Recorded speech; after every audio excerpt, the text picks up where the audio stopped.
அதோ உன் தாய் என்று சொல்லப்படுகிற வார்த்தை எதை குறிக்கிறது என்று சொன்னால், ஒரு மனிதனுடைய கடமை என்ன என்பதை அந்த இடத்துல ஆண்டவர் தெளிவுபடுத்துகிறார். பூமியிலே பிறந்திருக்கிற ஒவ்வொரு மகனுக்கும் ஒவ்வொரு மகளுக்கும் ஒரு சில கடமைகள் உண்டு. அந்த கடமையை நிறைவேற்ற வேண்டும் என்பதை குறித்துதான ஒரு தெளிவை தான் சிலுவையிலே மரிக்கும் தருவாயிலும் அதை அழகாக வெளிப்படுத்துகிற ஒரு தெய்வமாக அவர் காணப்படுகிறார். இதிலே என்ன வெளிப்படுத்தி இருக்கிறார், இதிலே என்ன கடமை இருக்கிறது என்று சொல்லி நாம் யோசிக்கலாம். அப்போ இந்த இடத்துல மரியாள், இயேசுவின் தாயாகிய மரியாள், இயேசு கிறிஸ்து கடவுளாக இருந்தாலும் அவர் மனிதனாய் இந்த பூவுலகில் பிறப்பதற்கு கருவியாக ஆண்டவரெடுத்து பயன்படுத்தின ஒரு தாய் தான் இந்த மரியாள்.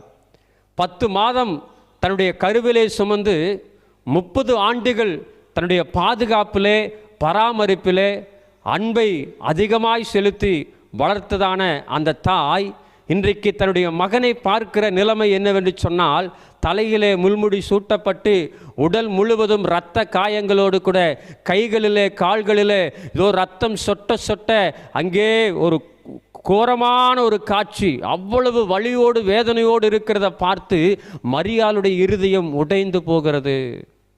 நான் பெற்றெடுத்து நான் வளர்த்த என்னுடைய மகன் இவ்வளவு பாடுகளை இவ்வளவு வேதனையை அனுபவித்து கொண்டிருக்கிறாரே என்கிறதான ஒரு கலக்கத்தோடு தாய் நிற்கிறாள்.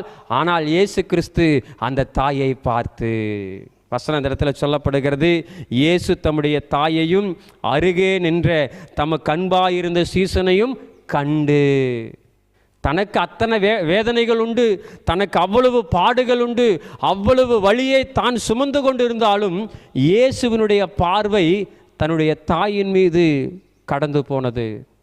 இதை கேட்டுக்கொண்டிருக்கிற அன்பான கர்த்தருடைய பிள்ளைகளே, இங்கே ஆண்டவர் சொல்ல வருகிற காரியம் என்னன்னா, உலகத்திலே பிறந்திருக்கிற, அதாவது மகனாக மகளாக நாம் இருந்தாலும், நமக்கு எத்தனையோ பாடுகள் இருந்தாலும், எவ்வளவோ வேதனைகள் இருந்தாலும், எவ்வளவோ கஷ்டங்கள் இருந்தாலும், நம்முடைய பார்வை நம்மை பெற்றெடுத்த தகப்பன் மீதும் தாயின் மீதும் கடந்து போக வேண்டும் என்பதை ஆண்டவர் அந்த சிலுவை பாடுகள் மத்தியிலேயும் தெளிவுபடுத்துகிறவராயிருக்கிறார்.